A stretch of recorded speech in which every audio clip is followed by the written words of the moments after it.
Hai semua, kali ini aku mau bikin jajanan jadul yang tak lekang oleh waktu. Namanya kue ciput. Teman-teman pastinya udah tahu kan sama kue yang satu ini, karena di setiap hari lebaran itu pasti ada di setiap rumah ya. Bentukannya itu lucu, rasanya gurih, renyah di luar sampai ke dalam. Jadi ini cocok banget buat ide bakulan, kue kering lebaran, atau cuman buat cemilan di rumah. Langsung aja ke cara pembuatannya.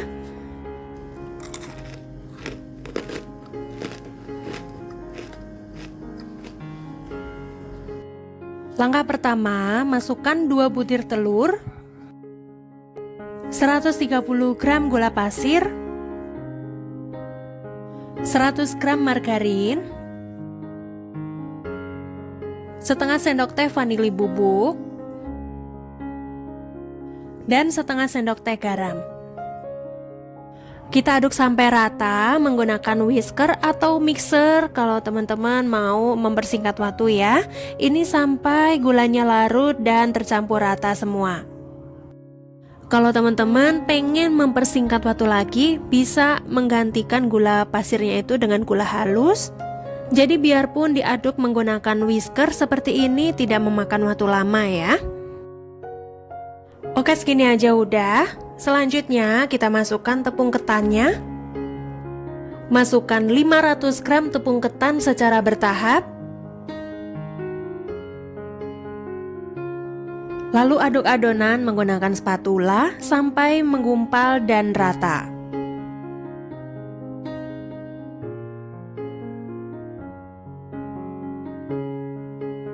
Kalau sudah seperti ini, kemudian masukkan air sedikit demi sedikit sampai konsistensinya pas ya. Lalu kita lanjut uleni menggunakan tangan. Untuk banyak sedikitnya air yang kita butuhkan itu nggak bisa dipastikan karena kelembapan dari tepungnya itu berbeda biarpun jenisnya sama ya. Dan juga besar kecilnya telur itu juga mempengaruhi. Maka dari itu ini aku nuanginnya sedikit-sedikit aja biar nggak kelembekan. Pokok konsistensi kalisnya itu apabila dipulung dia nggak pecah dan nggak lembek ya. Pokok pas gitu ya. Oke, sepertinya ini udah. Sekarang kita coba tes kekalisannya. Tuh, ketika dipulung dia nggak pecah kayak kekurangan cairan atau kelembekan juga kayak kebanyakan cairan ya. Ini udah kalis dan cairannya pas. Ini udah siap kita bentuk ya. Sebelum ciputnya dibentuk, wijennya kita beri air sedikit aja, sekitar 2-3 sendokan makan agar gampang nempel ya, dan saat digoreng itu nggak gampang gosong. Kita ratakan dulu. Oke, ini udah selesai. Dan sekarang kita cetak kue ciputnya. Ini aku pakai plastik segitiga ya. Kasih lubang jangan terlalu besar supaya renyahnya nanti sampai ke dalam. Untuk ukurannya aku pakai 3 jari seperti di gambar. Teman-teman bisa lihat videonya ya. Perlu diingat-ingat ya teman-teman, membuat ciput itu ukurannya nggak boleh terlalu besar ya, karena nanti bakalan jadi keras dan alot. Jadi kalau yang bentukannya itu panjang, besarnya itu kira-kira seukuran pensil.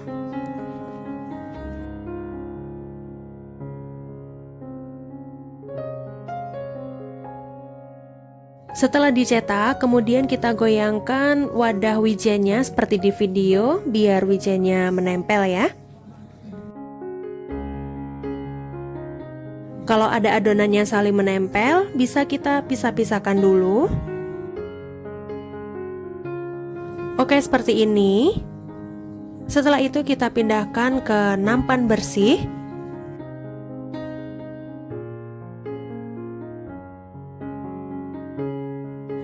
Dan ini untuk yang bentukan bulatnya, ternyata ukuran segini masih kebesaran ya teman-teman.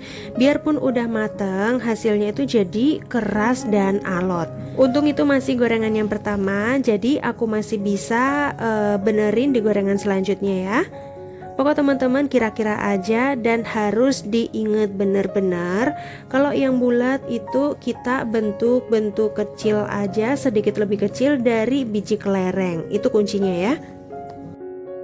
Setelah ditaburi dengan wijen, kemudian kita letakkan di nampan bersih.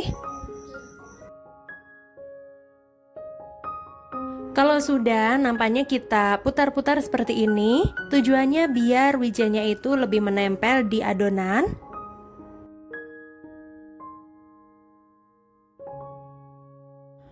Oke, setelah dicetak dan diberi wijen semua, selanjutnya kita goreng.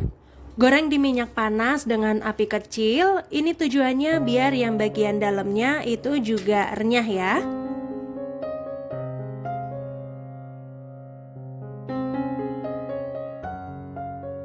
Setelah kita masukkan ke dalam minyak panas, ini jangan langsung kita aduk karena itu nanti kue ciputnya akan hancur dan wijennya itu nanti akan lepas-lepas ya.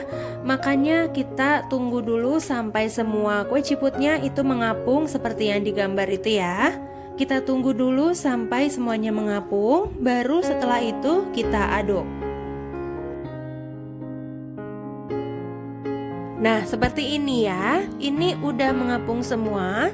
Langsung bisa kita aduk. Masak dengan api kecil sampai warnanya kuning kecoklatan. Setelah kue ciputnya udah berwarna kuning kecoklatan, kemudian besarkan apinya. Tujuannya biar tidak terlalu menyerap minyak banyak. Dan ini kita aduk terus biar matangnya merata.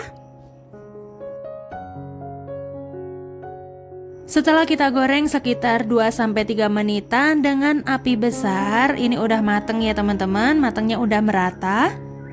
Lanjut kita angkat dan kita tiriskan. Untuk yang ciput bulatnya, cara menggorengnya sama aja ya teman-teman. Ini nggak aku videoin biar durasinya nggak terlalu makan banyak waktu.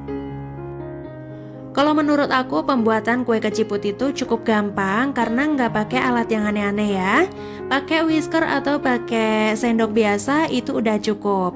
Dan bahan bakunya juga sangat simpel dan ekonomis. Dilihat dari penampakannya aja udah menggiurkan ya. Dan biarpun nggak pakai santan, emulsifier, dan kapur sirih, ternyata kue keciput ini tetap bisa renyah loh, garing sampai ke dalam-dalam. Asal teman-teman harus perhatiin bener-bener besar kecil bentuknya. Jadi pas dimakan tuh kriuk-kriuk tapi bukan yang keras gitu ya. Kriuknya itu masih enak digigit dan sangat renyah. Untuk rasanya ini tuh manis gurih gitu, tapi bukannya manis kuat ya. Jadi manisnya itu tipis-tipis, terus ada gurih-gurihnya, wangi dari wijennya juga enak banget. Jujur aku suka banget sama resep kali ini dan recommended ya buat teman-teman cobain di rumah. Bisa buat ide isi toples lebaran atau juga bisa buat sekedar cemilan di rumah bersama keluarga. Dan mungkin segini dulu resep dan tutorial yang aku sampaikan. Semoga mudah dimengerti. Terima kasih udah menonton videonya dan sampai jumpa di video selanjutnya.